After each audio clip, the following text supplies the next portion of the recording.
Senhor, agradecer a Deus pela oportunidade que Ele nos dá e aprender, falar a respeito das coisas de Deus nos dias em que nós estamos vivendo, é um privilégio, né?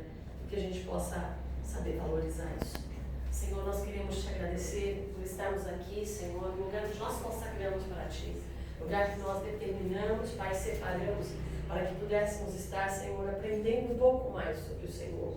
Sabemos, Pai, que a Tua palavra já nos foi dada e revelada. Só pedimos que o Teu Espírito Santo agora nos conduza em toda a verdade, para que possamos, Senhor, absorver do Senhor aquilo que o Senhor deseja se revelar para nós. Senhor, abra o nosso entendimento, abra, Senhor, os nossos corações que sejam terras férteis, para que possamos aprender, assimilar e que venha dar frutos. Que não seja mais uma aula, mas que essa aula venha nos fortificar, nos fortalecer e nos fazer, Senhor, crescer a cada dia em conhecimento e na graça, Senhor, para te honrar em todas as coisas, Pai. Nós te agradecemos que estarmos aqui para falar a respeito do Teu reino é um privilégio, Pai, e nós queremos te agradecer por isso. Muito obrigado, Jesus. Amém? Vamos lá? Nós estamos falando sobre profetas. No começo é um pouco chato, porque é mais um contexto histórico que a gente tem que entender. A maioria das pessoas fazem a maior confusão porque sobre vários profetas. Nós temos 17 profetas, ok? Profetas maiores, profetas menores. Quem são os profetas maiores? Isaías, Jeremias, Daniel. Jeremias. Lamentações. Jeremias é o grande profeta. Jeremias, só que escreve Lamentações, tá? Coloquei também como. A diferença, eu já falei isso, mas eu vou repetir, dos maiores para os menores, não é que eles são menores em relevância, é que tem menores escritas. Mas a relevância, a importância deles, tanto dos maiores quanto dos menores, é a mesma, tá? A questão é o seguinte, onde muitas pessoas se confundem. Paralelos, por exemplo, Joel e Obadias foram profetas, todo profeta ele é levantado por uma necessidade. Se a gente for olhar na parte cronológica da Bíblia, a gente vai ver que existiam várias eras. Vem, por exemplo, Deus não queria reis sobre o seu povo, mas as cidades vizinhas tinham reis. Eles fizeram habitar as cidades vizinhas, quiseram estabelecer reis. Por quê? Porque Deus levantava juízes. Lembra? Juízes, profetisas. O que os juízes faziam? Eles faziam tudo que era pertinente ao governador. O juiz, ele determinava, por exemplo, se tinha uma rivalidade entre famílias, uma disputa entre terras, uma disputa entre algum patrimônio, alguma coisa, quem decidia? Eram os juízes. O que acontecia? O povo se desvencilhava. Quem é que lia? Até que fala da profetisa Débora, que lia, né, as escritas de Deus a respeito sobre as coisas de Deus. E elas liam sobre o povo lia, tinham acesso a tudo aquilo. O povo se distanciava de Deus, o que Deus fazia? Deus permitia que as cidades vizinhas se levantavam e os inimigos viravam a mão de Deus em ação para que aquele povo se convertesse e voltasse para os caminhos do Senhor. Lembra de Gideão? 7 anos, os midianitas invadiam tudo que eles produziam, tudo que eles levantavam, eles vinham e roubavam tudo. Até que Deus vai lá e chama Gideão, o anjo aparece para Gideão e profetiza que ele era um covarde, estava malhando o trigo no lugar que não era para aquilo, né? Ele estava se escondendo. E aí ele tanto faz prova de Deus várias e várias vezes porque ele estava com medo, mas Deus profeta, o anjo fala assim, é varão valoroso, né? Dá uma atribuição a ele, porque eu vou tentar ao máximo não ministrar. Eu vou tentar ao máximo não ministrar. Porque quando Deus nos olha, quando Deus nos chama, Ele nos chama com aquilo que Ele já realizou e operou em nós. Ele não vê a gente no passado, no presente, no futuro. Ele já olha pra gente no futuro. Então quando Ele olhou para Gideão, chamou Gideão, Ele não estava vendo aquele homem covarde, que se escondia, amedrontado, com medo. Ele estava vendo aquele homem que iria avançar e tomar o território com 300 homens. Então Deus ele sempre faz isso, porque Ele é atemporal. Quando surgem os profetas?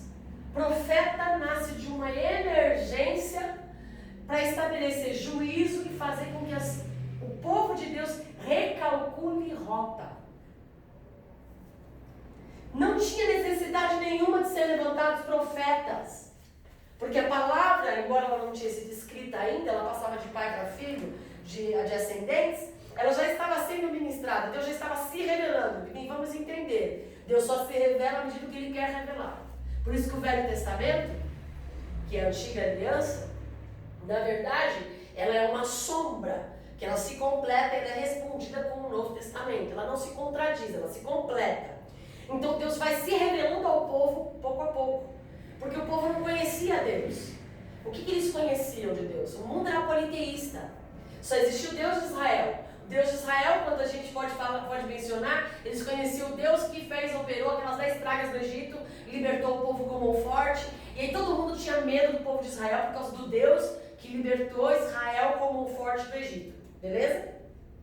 Até então, juízes, reis, aí vem lá, a gente falou sobre isso, escorrer, que a gente vai montar algo, que a gente poder entrar nessa coisa aqui, entrar nas questões dos profetas.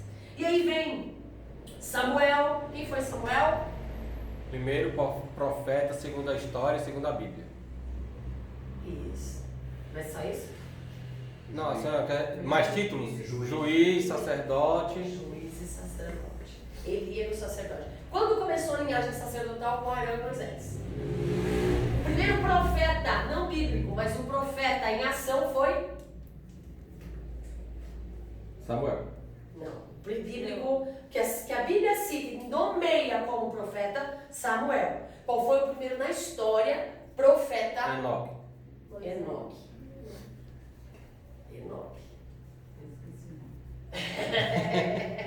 Enoque foi o primeiro profeta. O que a gente tem que entender? Uma outra coisa que a gente se perde, a gente acha que o profeta revela futuro.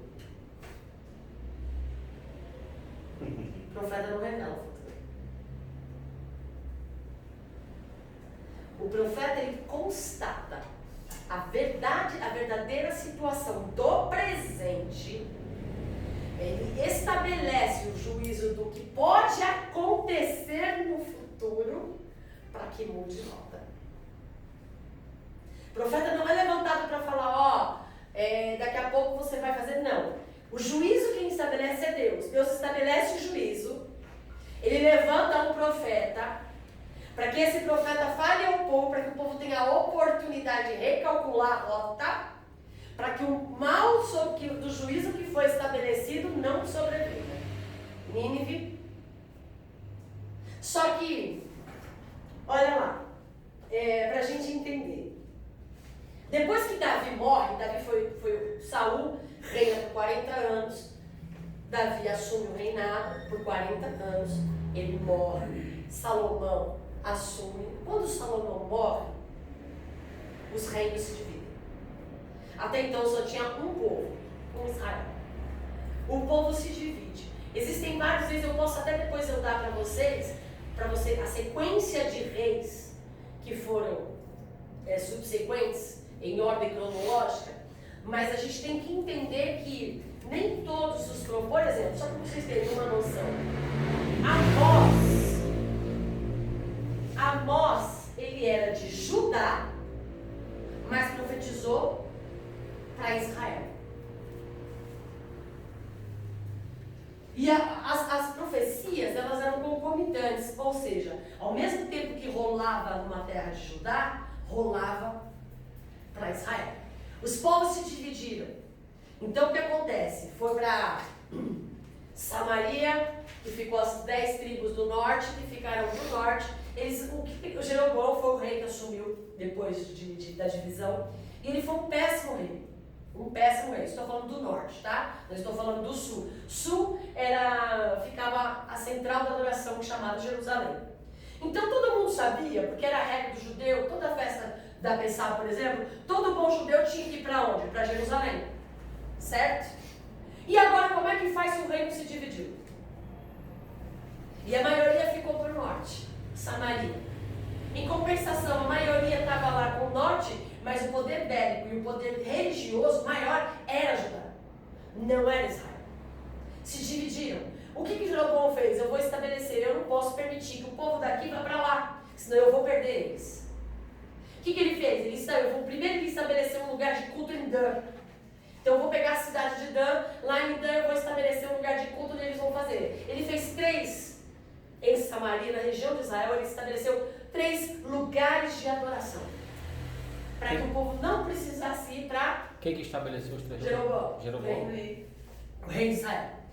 E aí, para que eles não fossem para Judá, porque já começou aquela rivalidade. Por quê? Porque ele começou a se misturar. É tão interessante isso, porque lembra de Jezabel? O povo ainda não tinha se dividido, ok? Era o povo de Israel, o único povo, ok?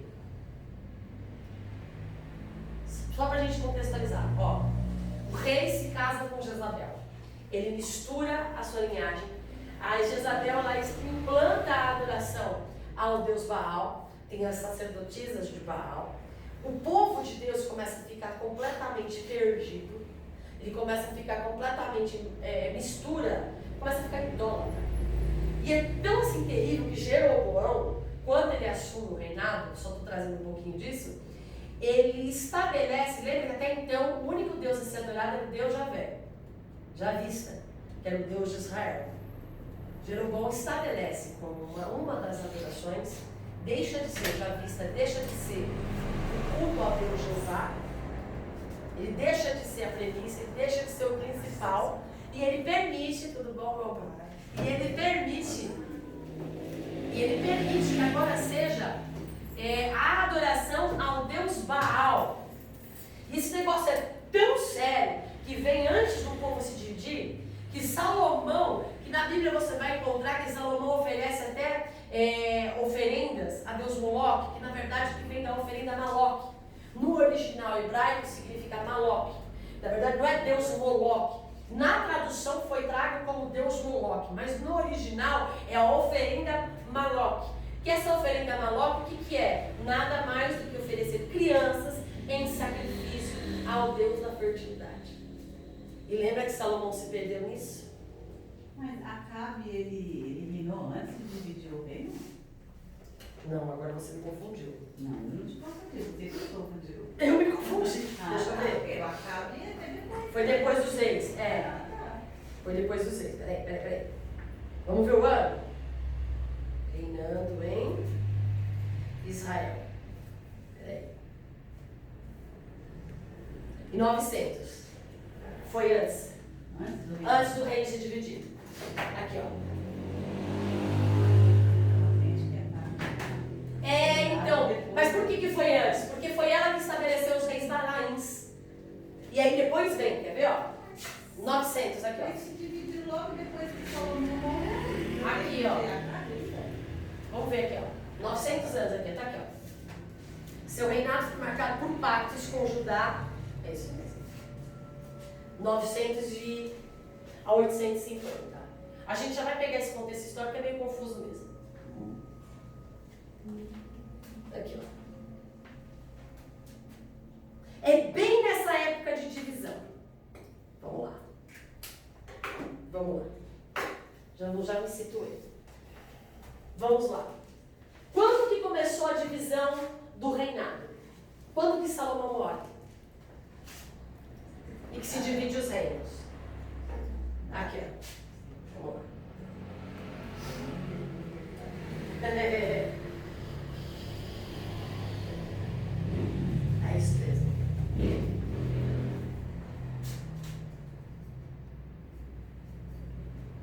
931. Esse aqui é o reino de Salomão. Aqui. Reino de Salomão. Reino de Acabe. Logo quando ele começa a se dividir, vamos explicar o contexto histórico agora. Vamos lá, o histórico fica mais fácil, porque é muito confuso mesmo, até eu me perco. Então vamos entender. Como que aconteceu? Judá e Samaria se dividem. Eles se dividem, beleza. Há uma guerra entre eles estabelecem 3 cultos, 3 lugares de adoração, para que os outros não fossem para lá. O que acontece no contexto histórico? Os reis, eles começam a cobrar do povo muito tributo e o povo começa a não aceitar o seu reinado. O que acontece com o rei? Ele vai pedir ajuda. Quem eram os impérios dessa época? Pérsia, Babilônia e Assíria. Pérsia, Babilônia e Assíria eram os grandes impérios da época. O que acontece? O primeiro reino a ser destruído não foi Judá, foi a Assíria. É um tempo que Israel Primeiro Israel foi destruído, depois vem Judá. Por quê? Ainda quem destruiu o rei de Israel, o reino de Israel, foi Judá. Judá. Vou explicar o contexto histórico. Judá. É um absurdo, mas é. Vou explicar por quê. Foi a Síria que foi destruída. Só para a gente entender. Mas foi Judá que destruiu? Se eu acho que eu estou confundindo vocês porque é muita gente. Vamos por partes. Que ela já se confundiu ali quando eu falei que é Judá, ela vai entender. Foi a Síria que destruiu Israel, mas por causa do pacto que foi feito com Judá. Vou explicar. Quando eles se dividiram, já havia uma rivalidade entre eles. Para a gente não se perder, Salomão morre em 931, os filhos começam a assumir o reino, e aí começa a cobrança altíssima de impostos, eles se dividem, e aí começa a pataquada de um reino subsequente de outro. Tinha reis que só reinavam durante meses. Já vinha outro fazendo golpe de estado, matava e assumia o governo. Depois eu dou a ordem de cada rei que assumiu, Israel e Judá, ok? Nesses daí, Jeroboão foi um dos caras que começou a estabelecer, porque já vem a questão dos profetas. Os profetas, eles começaram a nascer diante de uma necessidade. Aqui já vem a adoração aos deuses Baalins, e tem a deusa Seraf, que era a esposa do deus Baal, que era a deusa da fertilidade. Nesse interim que morre Salomão e começa a divisão do reino, começa a briga entre eles, os reinos que vão subsequentes, por incrível que pareça, só em Judá existiam poucos reis que ainda o adoravam ao Deus de Israel. Os outros reis de Israel, todos se perderam. Não teve um rei em Israel, o melhorzinho foi Joaquim, que não foi o melhorzinho, mas o filho dele se casou com uma das filhas da linhagem de Jezabel, que eu não lembro agora o nome dela, e que acabou perdendo com todo o esquema de Deus. Se perderam aonde? A idolatria. Outros deuses começaram a ser adorados. E começaram a misturar todas as coisas. Então, nessa questão de começar a se misturar todas as coisas, Deus levanta profetas. Quem foi o profeta que foi levantado? Não foi do nada, que a gente já falou na aula anterior. Ele, o único profeta, só 2 profetas fizeram milagres. Nenhum dos outros profetas fizeram milagres. Só Elias e Eliseu. E aí Elias é levantado, e aí vem, acontece toda aquela história. É bem desse interim de divisão de reino, quando começa a divisão dos reinos. É bem dessa misturaiada toda aí. E ele é do reino do norte. Israel é norte e Judá é sul. Porque ele profetizou na época de Acabe, né? Elias profetizou na época de Acabe. Exato. Mas então, é que você pode ver que eu nem coloquei Elias aqui, né? Ele não tem livro. Eu só coloquei os que tem livro. Exatamente. Eliseu também. Não é preconceito. É porque a maior confusão que acontece com a gente, principalmente a gente que vem, que prega e tudo mais, é que a gente não consegue contextualizar, a gente mistura os reinos. E quando a gente começa a misturar os reinos, a gente começa a entender de forma deturpada a história. Porque eu não posso, por exemplo, Isaías e Miqueias profetizaram para o reino do sul, para Judá. Miqueias profetizou para os 2 reinos. Não, mas a princípio para Judá, para não confundir o povo. Vocês estão entendendo, gente? Que estão com uma carinha de interrogação, que eu estou preocupada. Quando ele tiver o vídeo, mostra também. É que é contexto histórico, é muita informação. Eu sei. Mas veja só, para a gente entender uma coisa. A cultura de Israel, você pode falar, mas eles eram irmãos. Era diferente da cultura de Judá.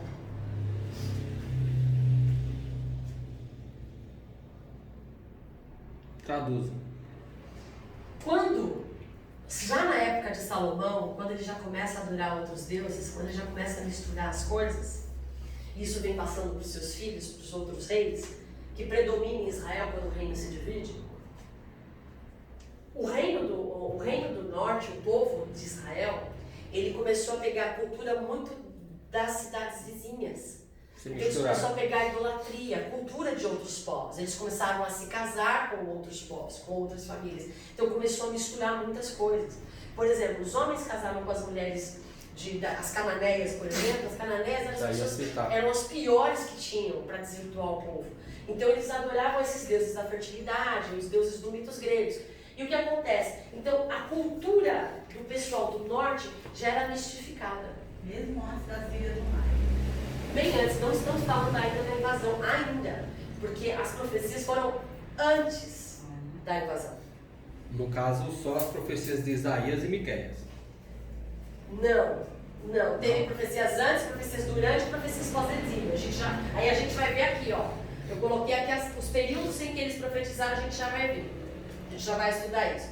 É que senão a gente não consegue, é confuso mesmo. Tá? Se eu pegar, eu não vou me lembrar. É muita informação.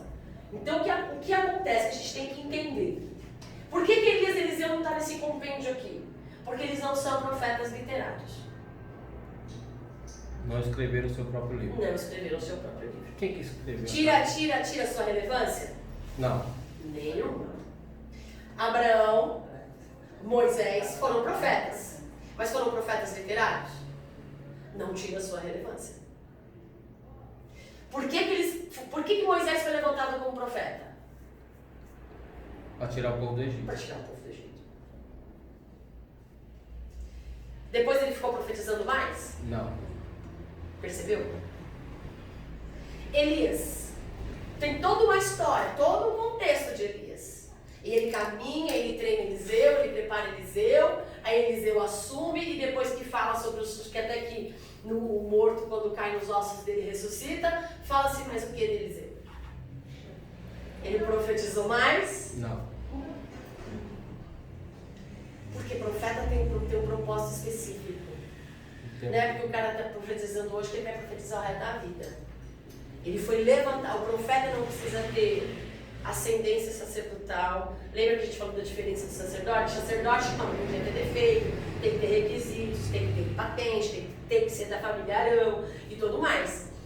Profeta não precisa.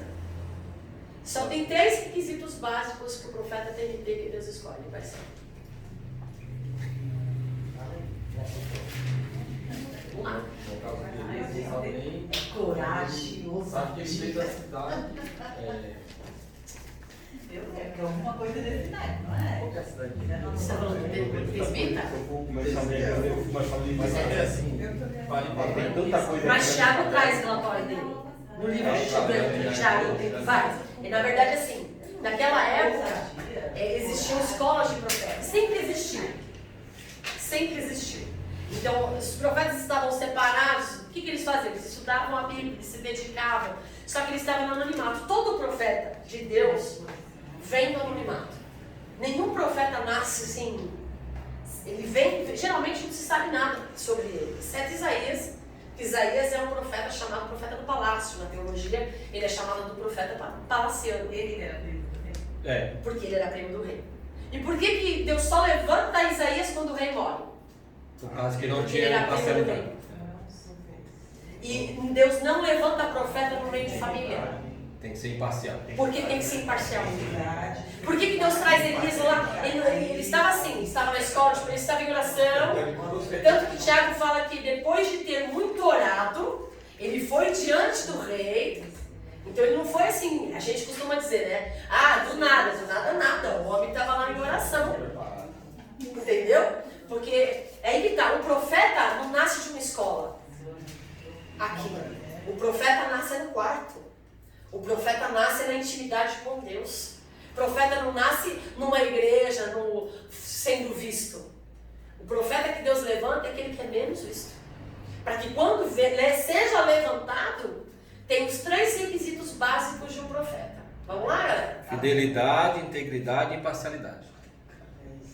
Esses são os requisitos para ser profeta. Fidelidade, porque ele carrega uma mensagem que não é dele. Então, assim, quando o profeta é levantado, ele não fala eu acho, eu penso, eu entendo. Eu não acho nada, eu não penso nada, não entendo nada. Só dá um recado. Eu só vim trazer um recado. Então, e o recado não é dele. Então, assim, o profeta, ele não... Às vezes o profeta nem entende o recado. Esse é o profeta. E fidelidade, Integridade. porque se o cara não tem bom testemunho, Não vai dar uma ele não tem credibilidade nas suas palavras. Então, aí, entre todos os requisitos, por isso que Tiago fala do Elias. Se você não vai no Testamento, não tem nada, absolutamente nada. Tá muito, se você procurar os contextos históricos, não tem nada. Se você estudar a escola de profetas do Antigo Testamento, vai falar de Elias. Mas aí é um contexto judaico, porque os judeus, porque para os judeus, Elias e Moisés são os top. Não tem ninguém mais que eles nem reconhecem Jesus. Então eles têm um contexto histórico de Elias. Mas a Bíblia, que é o nosso manual de conduta, Tiago fala, depois de muito orar. Então, olha bem, né? A gente acha fácil. O cara vem do nada e fala que é na minha palavra negativa, ele não vem na palavra dele. Porque o profeta não fala em nome de si mesmo.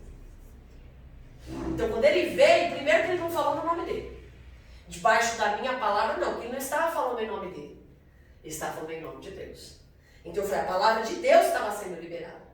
E ele veio de muito orar. Então, não foi do nada. Deus lá na malhadinha dele, lá onde ele estava, Deus falou, vai e se apresenta diante do rei. E ele só cumpriu. Só obedeceu. Porque é isso que o profeta faz. Entendeu? E aí, por isso, por que a gente não está citando aqui? Porque existem os profetas literários, isso aí é questão teológica, que são os que escreveram livros a respeito. Existem os profetas não literários. Então, Abraão foi um profeta? Foi. Você quer saber um detalhe? A maioria do contexto histórico, eu estava estudando isso essa semana, a maioria do contexto histórico que aconteceu em todas essas questões aqui foi na Mesopotâmia.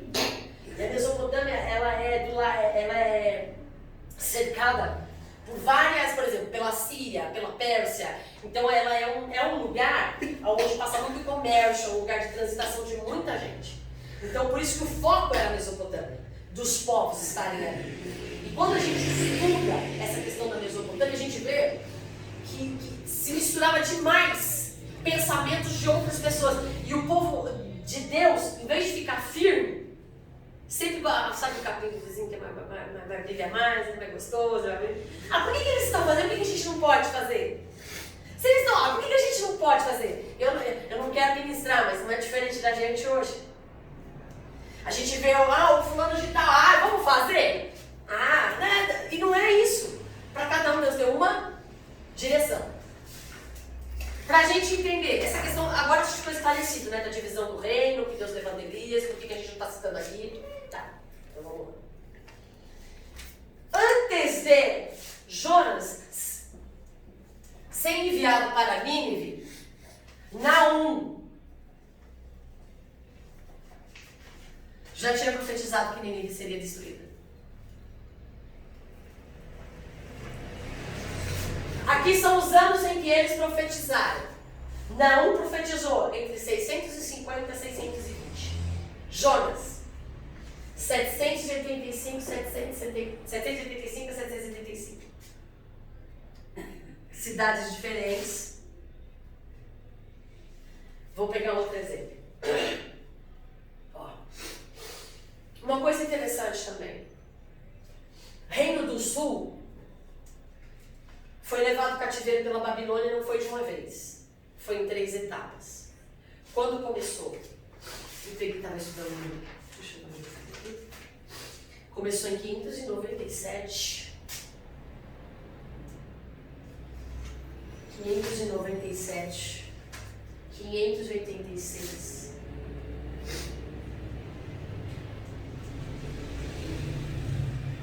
E 538. Essas são as invasões da Babilônia. Então, me confundo com as datas, porque... Vamos pegar um a um, que aí confunde mesmo. Vamos pegar um a um, porque como é decrescente, que é mais perto antes de Cristo, então é de cima para baixo, é decrescente. Vamos pegar um a um e a gente vai entender. A Síria. 722, ela simplesmente foi assim. Quando ele se disse, só para a gente entender como é que acabou o que eu falei de Judá, né? Que Judá foi o ponto principal para destruir o reino do norte. A Síria estava crescendo muito em poder bélico, em poder de autoridade, domínio de terra. A Síria. Estou falando da Síria agora, Reino do Norte. A Síria. Quando ela começou a crescer, um dos reis do Reino do Norte fez um acordo com a Síria. Eu te pago tributo, você não nos destrói. E ficamos tudo bem. Então eles já estavam subjugados pela Síria. Mas a Síria não tinha vindo e destruído. Assumiu um outro rei. Esse outro rei não quis mais pagar imposto para a Síria. Foi pedir ajuda para ajudar. E chegou para ajudar e disse assim, nós somos irmãos. Eu não aceito que ele venha contra a gente e nos destrua. Vamos unir nós dois, nossos povos com os seus, e vamos partir para cima da Síria. Só que o rei de Judá não fechou aliança com ele. Ao contrário, foi para a Síria, fez aliança com Síria, para que a Assíria destruísse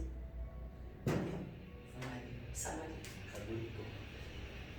Então, se você parar para analisar assim, segundo a mente de Zélia, quando Samaria se alegrou e até ajudou a Babilônia a destruir Judá, foi meio que uma vingança. Meio uma vingança, de certo modo, sim. Porque, na verdade, Judá se achava muitos... O problema de Judá era soberba. Eles se achavam muito bons por causa do templo, da adoração. E eles, se você for olhar todo o contexto histórico, que é muita coisa, gente, são mais de 1000 anos, né? Eu não estou lembrando qual foi o profeta, acho que foi Joel. Foi Joel? Por quê? Falando da maldade de Samaria. Foi. É um dos, né? Se a gente Da for... maldade de Samaria, quando Judá foi invadida pela Babilônia. Eles poderiam só que a Babilônia, ela invadiu em 3 etapas também, né? Uhum. E aí, essas 3 etapas são esses anos aqui. 7,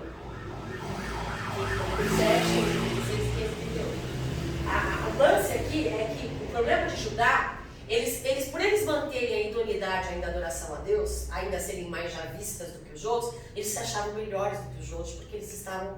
Sabe aquela nossa história de você ser mais santo que o outro?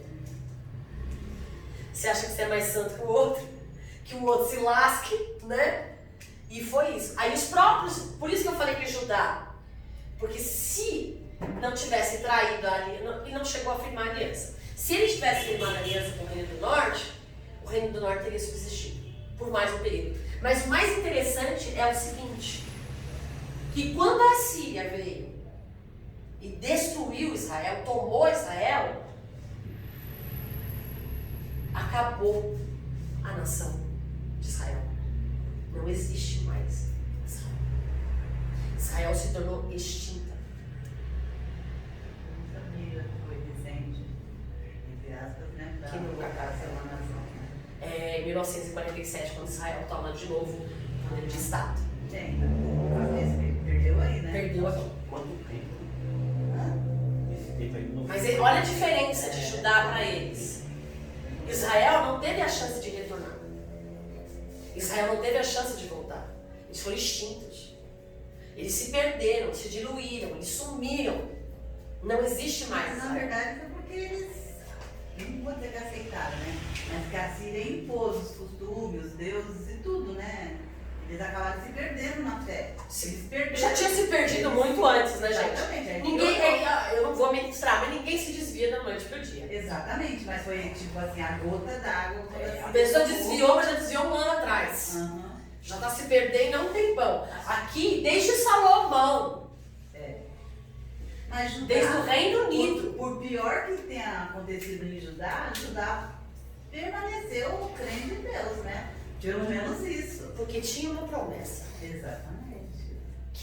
sobre Davi, que não ficaria, e ficou por um período, quando uma filha da Jezabel, um parente de Jezabel, ela manda matar todo mundo, inclusive morre meio, eu não lembro o nome dela, Atalia, acho que é Atalia o nome dela.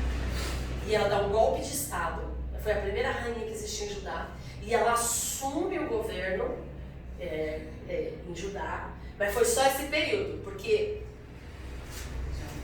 um rei do profeta, que agora acho que eu não lembro se é profeta Isaías, não, eu acho profeta Elias. Profeta Elisa, acho que foi o profeta Elisa. Um profeta, eu acho que é o profeta Elisa, não lembro, depois eu mato essa dúvida, que é muita história, gente. Depois eu falo para vocês.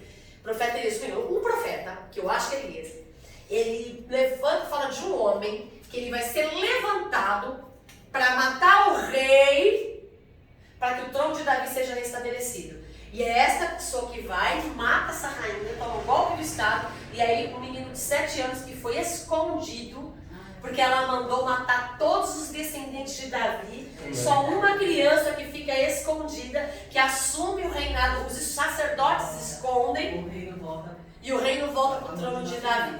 O menino assume, claro que quem governa são os sacerdotes, né?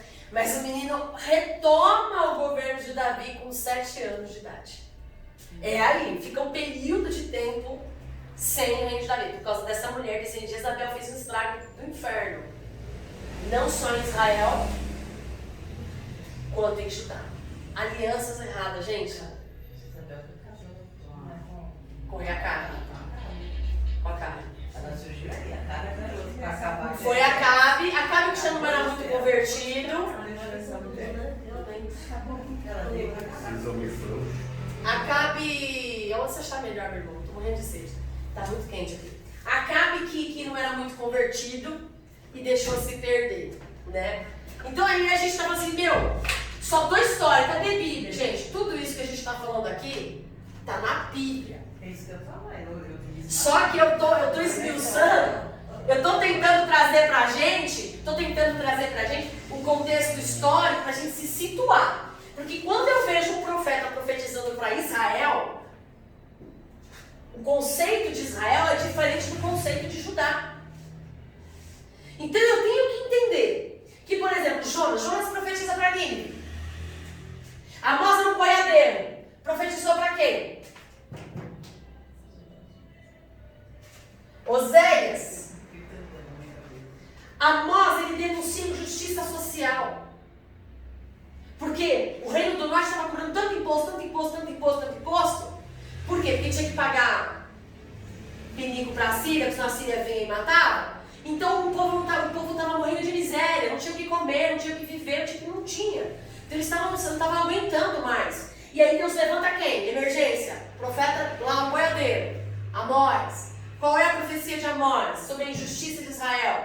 Oséias foi o pior, gente. Ele falou assim, olha só, olha a diferença. Enquanto Amós vai atacar direto o governo e diretamente a hierarquia, a liderança, Amós fala da liderança do governo de Israel, Oséias fala do âmbito religioso. Não, sim, do povo. Então, quando a gente vai estudar o livro de Amós, eu posso ministrar para várias coisas, que ministração é iluminação do Espírito, tá? Mas eu tenho que entender o contexto, eu não posso trazer para a minha ideia. Amós, ele fala de uma situação de cuidado, Deus traz para ele uma visão baseada naquilo que ele conhece, que ele é boiadeiro, cuida de bois, ok? Ele tem uma situação até um pouco tranquila, mas a situação do povo não, era degradante. Então, do que ele está falando aqui? Ele está falando de injustiça social. Então ele está atacando o quê? A liderança. A liderança não trata com justiça, com integridade e correção as coisas. Então todas as vezes que eu for pegar uma coisa teologicamente para estudar o livro de Amós, eu tenho que entender. Amós não está falando de culto a Baal. Amós não está falando de idolatria. Amós está falando de injustiça social. Ele não está falando com o povo, está falando com a liderança. Com os governantes. A gente tem que entender isso, que é igual a Malaquias. A gente pega o texto de Malaquias, não entende? E acha que está falando com o povo. E Malaquias não. Malaquias profetiza para os sacerdotes, para os líderes religiosos. Por que eu interpreto errado? Porque eu não sei do que trata o texto. Aí eu faço aplicações que não tem nada a ver. Então eu tenho que entender. Amós, injustiça social, liderança, governo. E Oséias não. Deixa. E era, ó o período, gente. Ó o período. Percebe que o período se entrelaça? Não, não era, né? Você vai virar. Você agarra dos pão. Obrigada, meu irmão. Vocês querem água, gente? Eu preciso. Hoje eu tô baseado nele, né?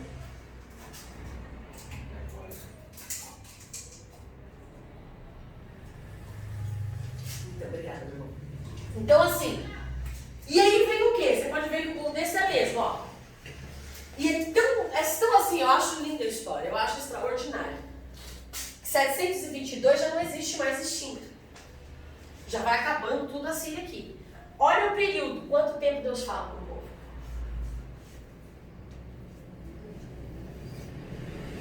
Olha quanto tempo Deus está falando com o povo. Muda com a liderança. Com a liderança.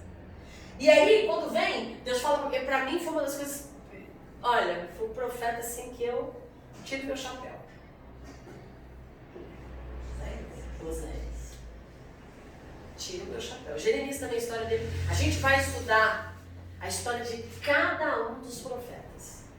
Cada um. Isaías, Elias, a gente vai falar de todos os profetas. É que a gente primeiro vai entender por que eles surgiram, da onde eles surgiram e qual a razão deles existirem. Oséias, ele fala diretamente ao povo. Porque não importa se a sua liderança está errada. Não importa se o seu governo é injusto. Sua vida com Deus só diz respeito a você. O erro do outro Não justificou. Exato. Quando eles foram exilados na Babilônia, Daniel, Sadraque, Mesaque e Abednego não se contaminou. Exatamente. Exatamente. Diante do governo. Exatamente. Ele manteve a integridade deles. Né? Ah, mas é que o povo já vinha se perdendo há muito tempo. O povo já nem sabia mais quem era Deus. Né? O povo estava adorando tudo já. Desde a época de Moisés, no deserto de levantou o vizinho. Isso é. Tanto é que O povo continua sendo povo, né? quando eles voltam, né, pra ajudar, que o rei libera eles pra vir, vem 3 fases também, né? Aí, eu acho que é Esdras, né? Neemias e Esdras. Eu acho que é Esdras que vem estabelecer o culto da adoração. É o Esdras, ele vem, o Esdras era escriba. Ele vem praticamente ensinar tudo, porque o povo estava tão perdido. Zorobabel era o governador, Esdras assume a direção do culto, um escriba. E o povo estava tão perdido, já não sabia nem quem era Deus, como adorar. Mas não se perderam tanto quanto isso. Para vocês terem aqui, Oséias ele se casa com uma prostituta por ordem de Deus, porque Deus fala assim, a sua vida vai ser um exemplo, E Deus fala para Oséias assim, e você vai atrás dela. Não, eu falei, você vai atrás dela, mas ela tá grávida de filho que nem meu. Tu vai trazer, vai cuidar, e depois tem, eu acho lindo. Então ele fala assim, eu te levei ao deserto para provar o que estava no meu coração. O povo estava fazendo com Deus para ele sentir na pele. Gente, vida de profeta não é fácil não. Essa geração, esse povo que quer ser profeta, não sabe o que é ser profeta. Porque profeta é xingada, perseguida, isolado. Ninguém é desprezado, ninguém gosta de profeta. Profeta vem para anunciar juízo. Denunciar pecado. Quem que gosta de profeta?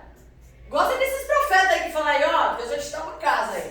Deus vai te dar um carro. Eu tô tomando posse. Se for de Deus, amém. Né? Mas não é nada a ver. Isso não tem nada a ver. Isso é dons de profecia. Profeta não fala de futuro.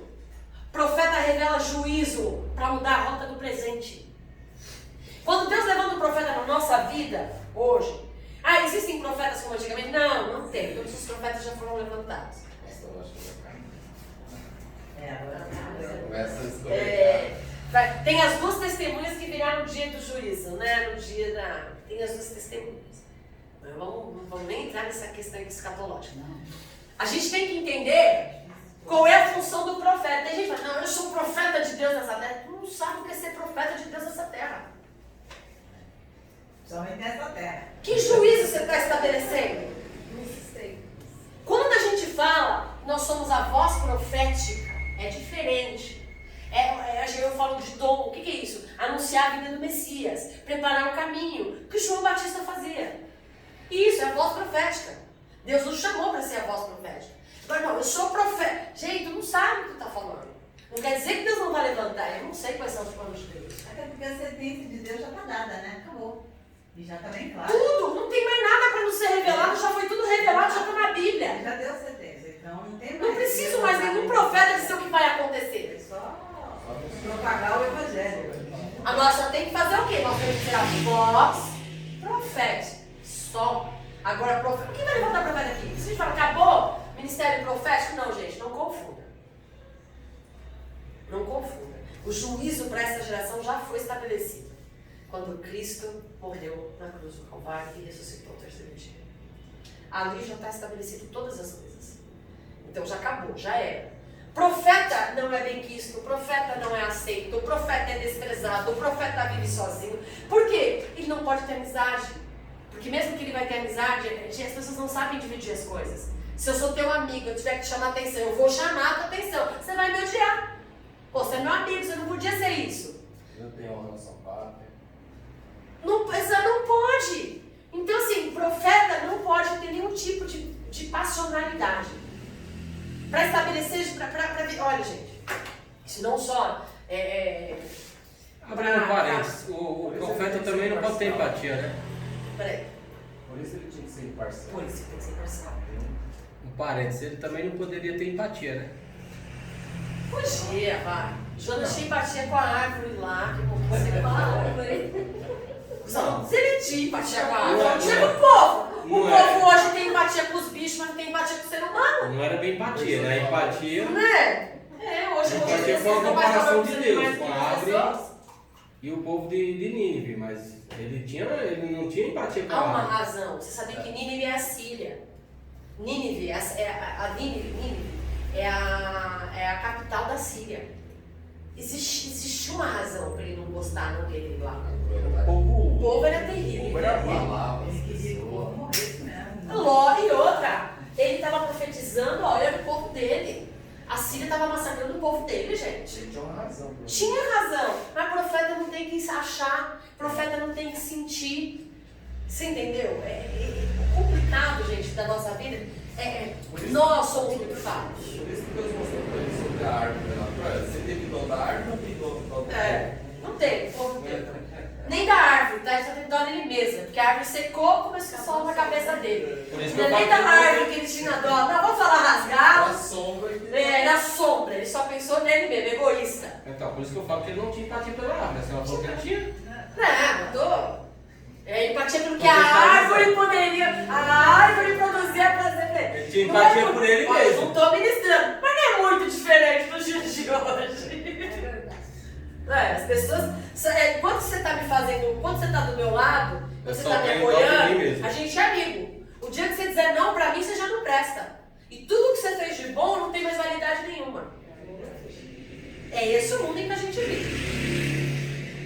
E era assim que os reis e os profetas. A não ser aqueles que, quando você pagasse, ele fazia a profecia que você queria. Isabel. Aí Uau! esse era amado, né? É, isso aí. Só Na que época de isso- Jeremias, quando a gente foi estudar Jeremias, que eu já estou lendo já sobre ele, meu camarada, não é à toa que ele era um homem chorão.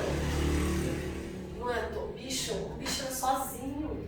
Um monte de profeta, da escola de profeta, profetizando tudo que os reis queriam, tudo que o povo queria, agradando tudo o povo. E só ele falou, não, eu tenho que ser íntegro aquilo que Deus está me falando. Ele foi isolado, exilado. E tudo, o cara, sabe, no contexto histórico, ele era noivo. É igual o Urias, né?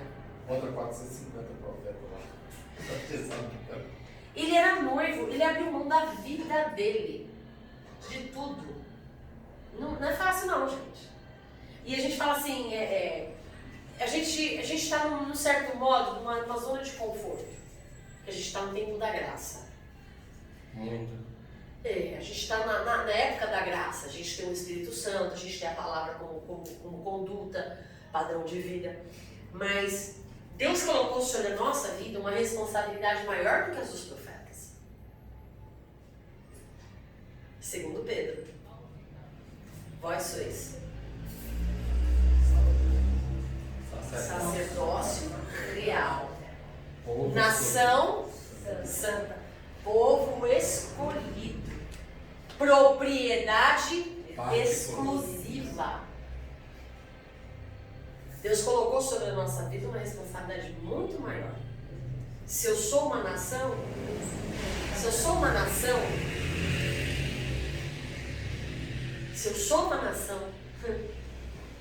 se eu sou propriedade exclusiva, eu não posso.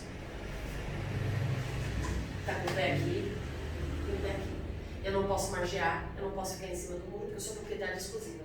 E se eu sou sacerdócio real, e aí ele me estabelece, segundo a lei de Melquisedeque. Melquisedeque, rei de Salém.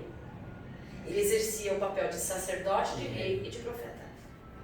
Se eu sou sacerdócio real, segundo a lei de Melquisedeque, eu tenho que ser sacerdote, rei e profeta. Se eu tenho que ser sacerdote, rei e profeta, para exercer o sacerdote eu tenho que ser, além de não ter nenhum defeito, mas agora não tem que ser a linhagem de Arão, porque agora a nossa linhagem é segundo Melquisedeque, que é de Cristo. Pelo sangue de Cristo eu tenho a linhagem, mas eu não posso ter nenhum defeito. Mudou, não posso. Não posso ter nenhum defeito. E eu tenho que... Não é defeito físico mais, né? Não, Aí já era porque agora a Jesus. circuncisão não é mais na carne, é no coração. E pelo sangue. Eu tenho que ser, meu coração tem que ser puro, tem que ser circuncidado, eu tenho que nascer de novo, não só da água, mas da água e do Espírito. Já vai ser purificado. Segundo, e eu tenho que ser imparcial. Não posso ser como Eli, que foi destituído do trono e sob nenhuma herança de Eli, nenhuma herdade de Eli, assumiu o sacerdote. Foi extinta toda a herança de Eli, porque Eli tinha que corrigir os filhos e não corrigiu. Ou seja, se a gente acha que era complicado para eles, para nós que está na graça, está sussurro. Sabe qual que é a diferença? A gente tem o Espírito Santo, que nos ajuda em tudo. Nós sozinhos, na força do nosso braço, a gente não consegue. A gente não consegue. Por isso que a gente só consegue ser alguma coisa, alcançar alguma coisa em Deus através do Espírito. Ele move em nós para, através de nós, fazer alguma coisa. Então a gente fala, a gente está na época da graça. A graça não é isso. Graça é a ação do Espírito Santo em nós. Ou seja, é o que o Espírito promove em mim. Ele me dá força para vencer o pecado. Ele me dá força para vencer minha vontade. Ele me dá força para resistir ao inferno. Ele me dá força para ficar de pé. E é somente pelo Espírito Santo. Então, aí a gente tem um problema sério. A gente tem que sair da lei, porque o fim da lei é Cristo. Mas a gente tem que entender que graça não é autorização para fazer o que quer. Ao contrário, graça é o poder que Deus me dá para fazer o que tem que ser feito. E é o que Ele quer. Se eu sou propriedade exclusiva do Senhor, entende? Eu tenho um dono. Eu não faço mais o que eu quero. Eu faço o que Ele quer. Ou então eu não sou propriedade. E Ele não fala só propriedade, né? Vai dividir, não. Propriedade não é. Propriedade exclusiva. Não tem margem para negociação. Ou ele é, ou ele não é. Então a gente fala dos sacerdotes, mas a responsabilidade sobre a nossa vida é a mesma, tanto quanto. A diferença é que eles não tinham o Espírito Santo que morava neles. Nós ainda temos essa vantagem. Eles não tinham a Bíblia como manual de conduta. Nós temos tudo de mão beijada e ainda assim somos muito chumbreguinha perto desse povo.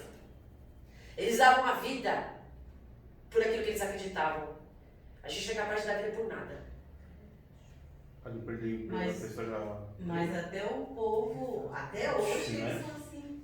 Eles dão a vida por aquilo que eles acreditam. É por isso que eu não, isso é pessoal,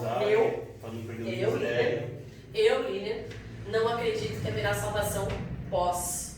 No arpazo, arrebatamento da igreja, Jesus vem, leva a sua igreja. Eu não acredito que vai ter salvação depois disso para o juízo final. Eu não acredito que, acho na minha concepção, porque nós somos muito frouxos.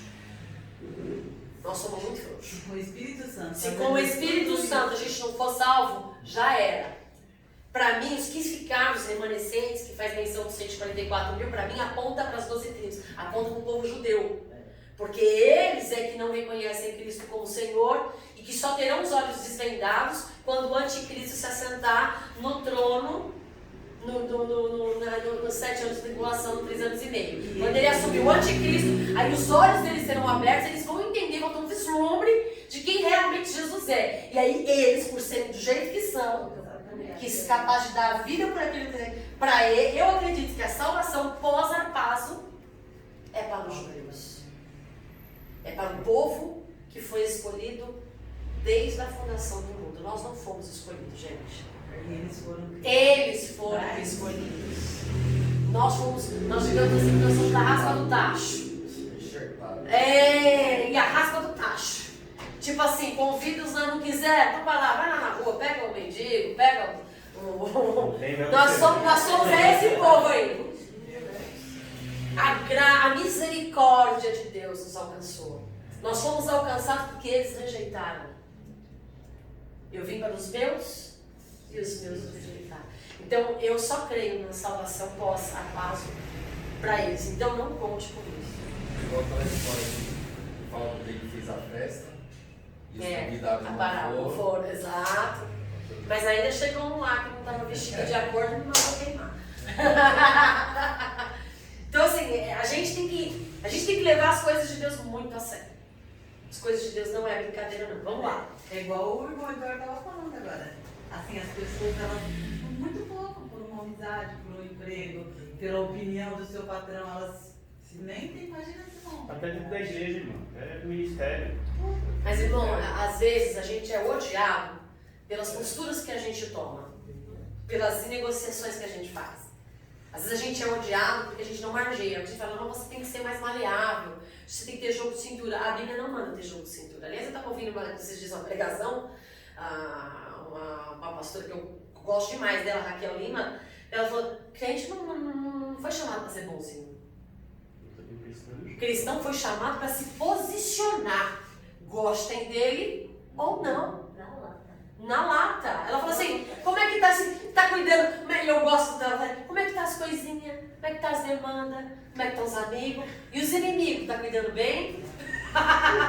Porque se você é cristão e você não tem sido confrontado, você não é cristão de verdade. Se você é cristão e não tem gente se levantando contra você, você não é cristão de verdade.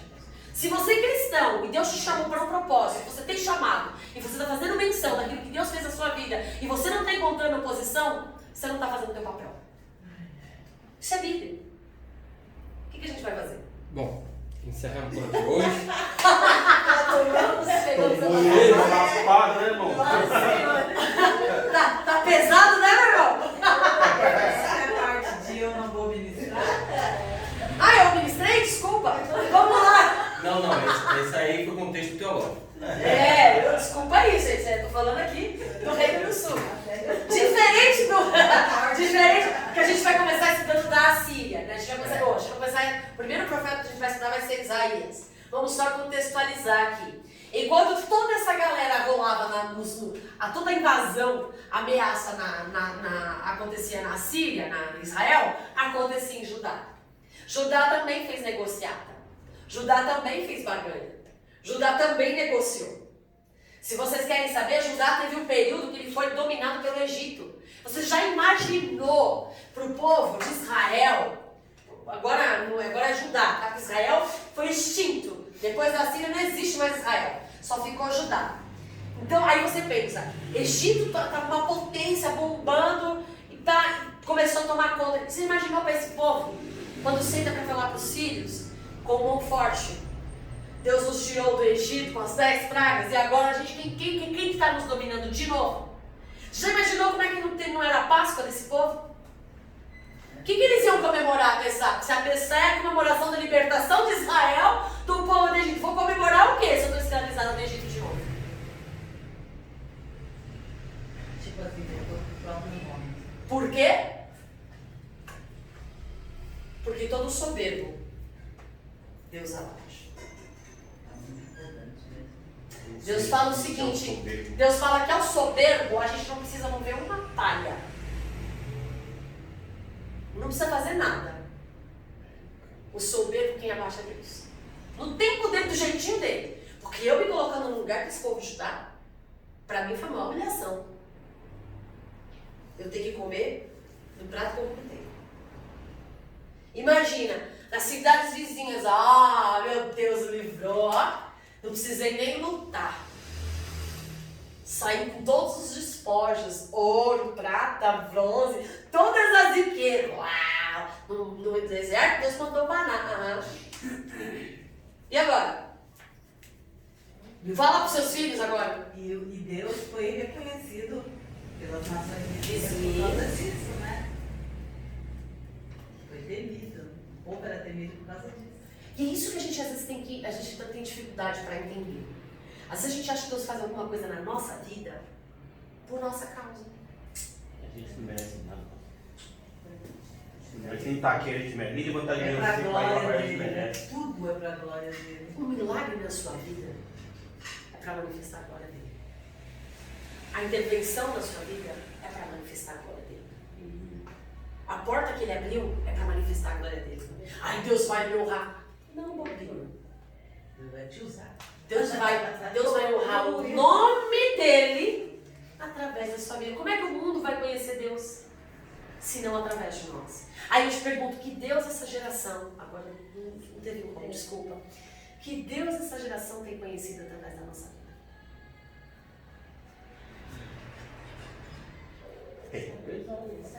Evidente, mais um pouco.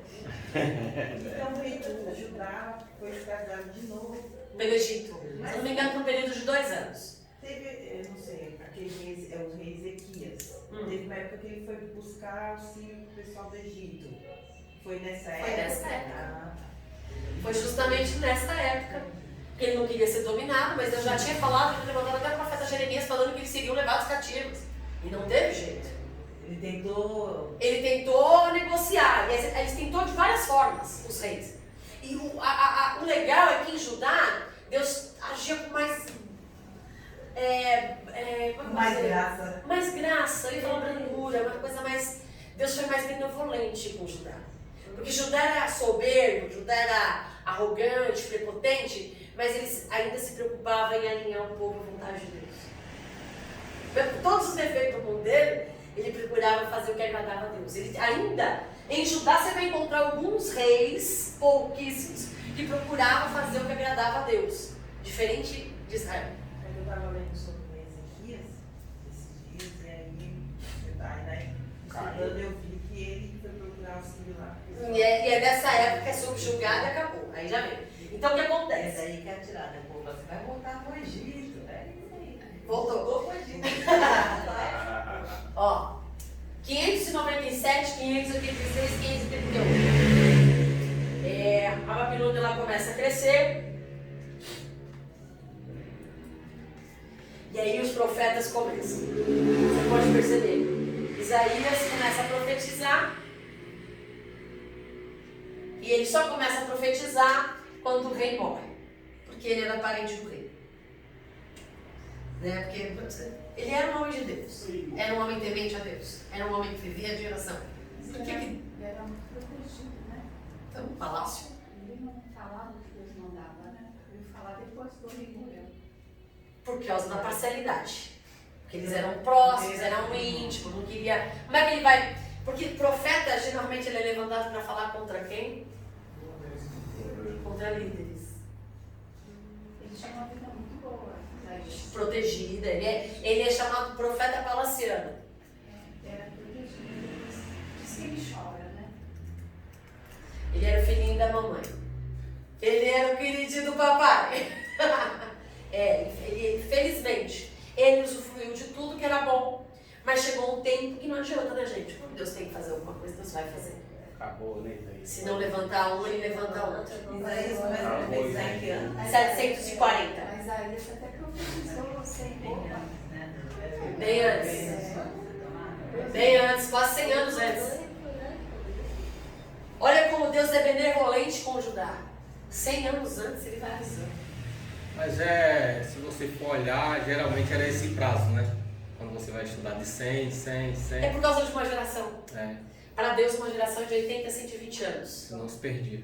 Então, Deus sempre trabalha Deus trabalha com ciclos. E ciclos geracionais. Então, Ele vai preparando todo o povo. Aí vem Miqueias. Olha Miqueias, profetiza na mesma época, gente, ó. Eram Está contemporâneos. profetizando também mais Judá. Profetiza para os dois. Os dois. Samaria não se arrepende, Já era. mas Judá se arrepende ainda, né? Judá vai Que ter daquelas, sabe aquelas coisas de... não é? Melhora um pouquinho. Sabe aquele povo que você fala uma vez com uma criança? Melhora uma, 2 semanas. Exatamente, né? Na terceira semana volta a fazer tudo de novo. É mais ou menos assim. Aí vem a gente. Agora, olha só. Judá começa a ser... Primeira coisa, a Babilônia faz um acordo com Judá. Judá faz um acordo com a Babilônia. Vou te pagar tributo. Judá, a Babilônia, tá bom, não vou acabar com vocês agora não. Aí vai aquela primeira leva. São os príncipes. São os príncipes, né? A gente vai soltar um pouco sobre Daniel, e a hora que a gente for falar um pouco sobre Daniel, eu sei que vai conflitar bastante, porque a maioria de nós tem uma ideologia de que Daniel é um carnal, né? Você pode ver que a Bíblia não fala nada a respeito de família de Daniel. Não fala nada a respeito de esposa de Daniel. Só que esse contexto não é bíblico, né? Mas aí que tá. É histórico. É contexto histórico. A Bíblia, ela não tem a preocupação Sim. de trazer detalhes históricos para nós. Porque isso daí cabe, porque foi escrita para eles, não foi escrita para nós. Então, pelo fato da Bíblia ter sido escrita para eles, o contexto histórico eles sabem, eles vivem, é a linhagem deles, é a cultura deles. Então, para nós, a preocupação da escrita da Bíblia é o contexto relacional da divindade. Agora, se eu quero entender a relacional com a divindade, eu tenho que entender o contexto histórico, né? Porque onde estava Daniel quando Sadraque, Mesaque e Abednego estavam na fornalha? Ele estava governando em outros... Estava nas províncias governando. Aonde estava Sadraque, Mesaque e Abednego quando Daniel foi lançado na cova dos leões? Estava governando também. Você percebe? E é praticamente nas mesmas épocas. Então, a gente fala assim, é muita informação, mas não precisa decorar, porque nem eu sei decorar. Eu tenho apostilas para isso. Entender, né? A gente só precisa entender. A gente precisa entender. Como eu disse, Reino do Norte estava mais para o povo, para os prostitutos. Porque quando eles estão destruídos, já estava fazendo menção de Oséias com a mulher adulta.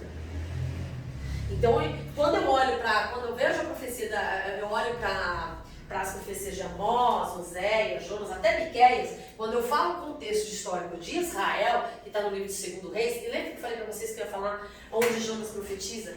Sim. Né? Quer ver? Está em 2 Reis 17, acho que é isso. Tem gente que acha que ele só profetizou em Nínive. 2 Reis 14, 25. 2 Reis. 14, 25.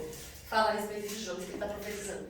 Você está vendo aqui? Onde os profetas estão? Olha o contexto histórico. É que Reis não está na ordem cronológica. Né? Mas aonde ele está? Está estudado tudo na época dos reis. Eu tô rindo, imagina eu tentando ensinar as crianças isso. Cara, é muita coisa.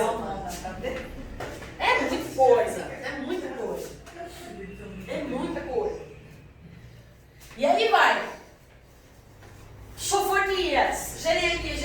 Olha o período que Jeremias. Olha onde Jeremias. É 2 Reis, quanto? 14, 25. Jeremias profetiza de 627 a 585. Gente, ele já é o profeta que profetiza onde? Na Babilônia. Já é o profeta do cativeiro. Mas ele profetiza para o povo de Judá. A Síria já não existe mais.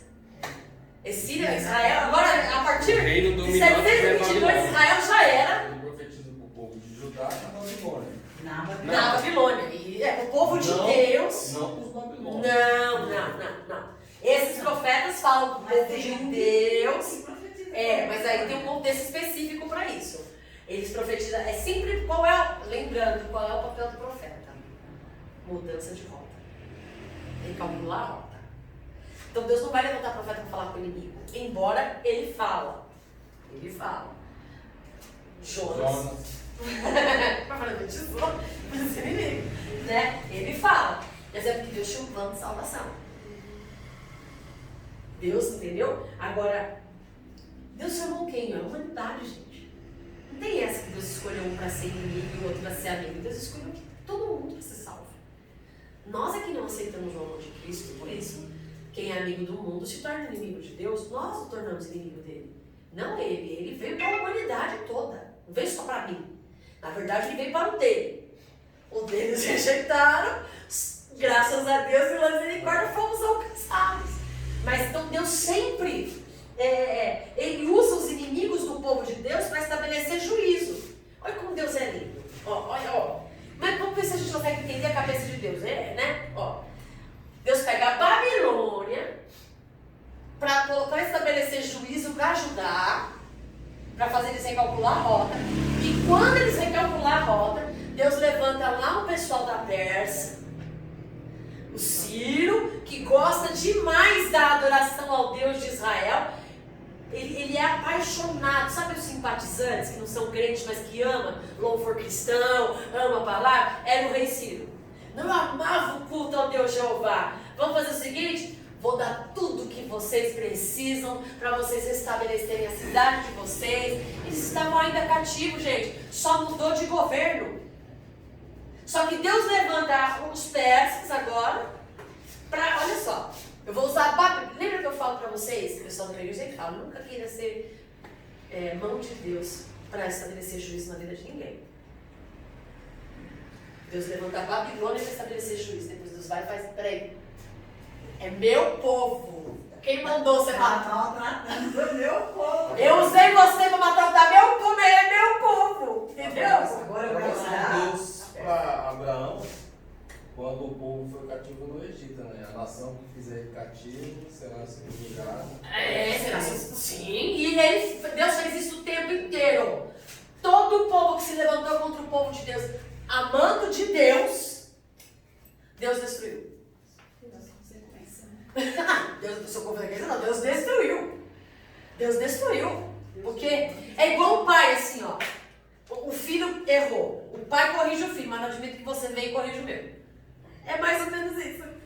É um pai que corrige o filho, aí vem o outro pai, não, vou socar teu filho. O filho é meu. Não, negativo. Eu corrijo meu filho. É mais ou menos isso. Então, o que Deus fez com Babilônia foi exatamente isso. Babilônia fez um acordo com Judá, fez um acordo com a Babilônia. Levou os príncipes, levou o povo e tal. Eles se enriqueceram ainda mais, se aproveitaram de toda a bondade, de toda a riqueza que Deus tinha do seu povo. O povo, sabe, é uma coisa de louco. A gente é uma coisa de louco. Aí não bastante, vem 586, agora aí vem a invasão, o povo ainda desvirtuado, o povo ainda não aceitando se voltar para Jesus, aí agora o negócio começa a pegar. Queima tudo, queima palácio, queima a igreja, derruba tudo, destruição, tudo. Morre um monte de gente. Tudo, aí ficam, a Bíblia diz que eles seriam Foi aí que se perdoaram? pelos filisteus. Pelos filisteus? Pelos filisteus. Não, foi no Icabô. Foi no Icabô. E foi-se agora. Foi uma invasão, foi na época do profeta Eli. Foi na época do profeta Eli. Vem os filisteus, invadem, destroem, o profeta Eli cai na cadeira, quebra o pescoço, todo mundo morre, a arca é levada. A partir dali a arca não apareceu mais. E Canaus. Davi restabelece, Davi traz de volta para Jerusalém. Então, não foi a Babilônia? Você está falando agora de quando ela deixou de Subiu, né? Alguns arqueólogos dizem que existe, que ela está não sei aonde, outros dizem que não, outros dizem que foi levado para o céu, né? Eu acredito. Na queda de Jerusalém. É que a gente fala na queda, não na invasão de Babilônia especificamente, mas na queda de Jerusalém. Você está falando quando sumiu, quando foi levado os utensílios do templo. Exatamente. Na queda de Jerusalém. É isso, ninguém sabe mais e já foi. Destrói, acaba com tudo e aí começa-se um novo contexto. Quem profetiza lá no cativeiro?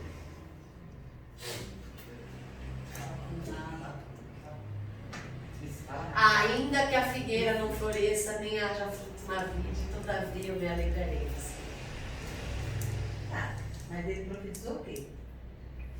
Ele estava vendo qual que é o contexto histórico. O povo está lá na Babilônia, certo? Só que o povo está na Babilônia, está escravo da Babilônia. Ah, que você vai dar aula para as crianças. Ah, não entendi. O povo está cativo. O povo está cativo. A Babilônia é o domínio. É igual quando era o Brasil, que tinha soberania em Portugal. Paga imposto, tudo para lá, é a mesma coisa.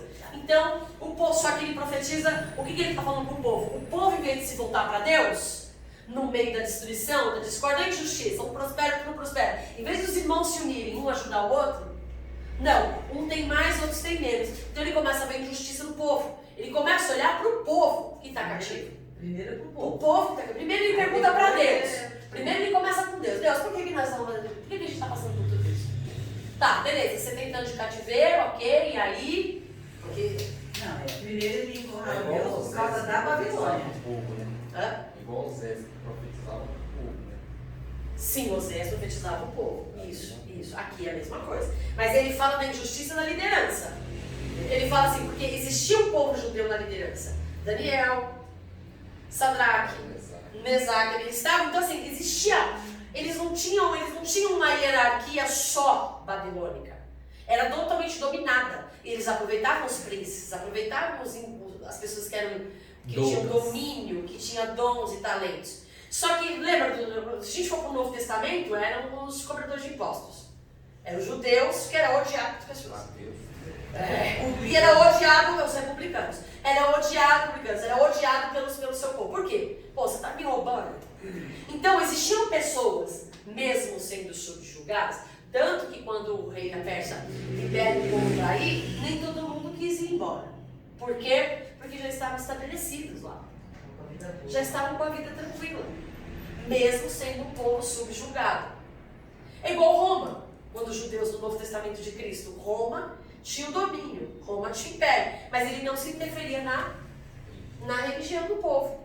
Então aqui, a Babilônia, ele veio com tudo, tentou acabar com tudo, Daniel, Cova de Leão e tudo mais, tentou, mas ele não tinha domínio sobre todas as coisas porque o povo era muito grande. Então eles aproveitavam os talentos das pessoas. Então Abacuque, ele começa a ver injustiça do povo, no meio do próprio povo, a injustiça da liderança do governo, que também tinha o seu povo envolvido. Por que eles estavam cativando? Por que Deus estava vendo que eles estavam sofrendo tanto e não intervia? Até que Deus responde. E aí ele fala, ok, já entendi. A minha alegria não está na circunstância. A minha alegria está em saber que a minha vida está no Senhor. Pronto. Tendo, não tenho. No tempo certo, né? Eu vou.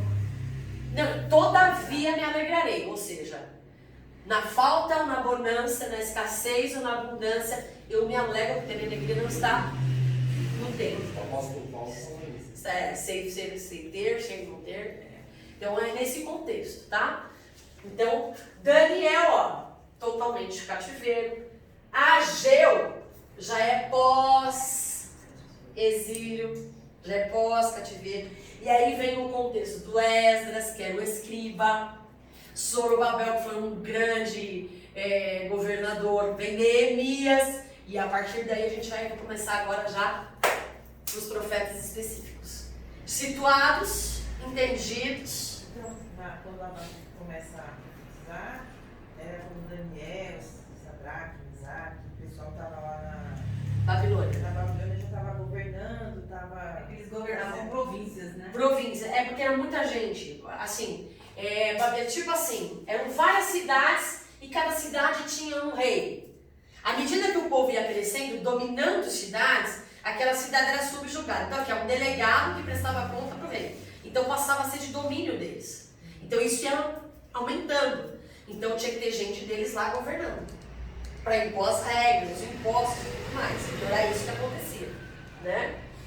Mas o importante, as datas são importantes. Vocês gravem isso. Para quando vocês estudarem o texto, vocês têm que saber. Sofonias, 620, pré-cativeiro.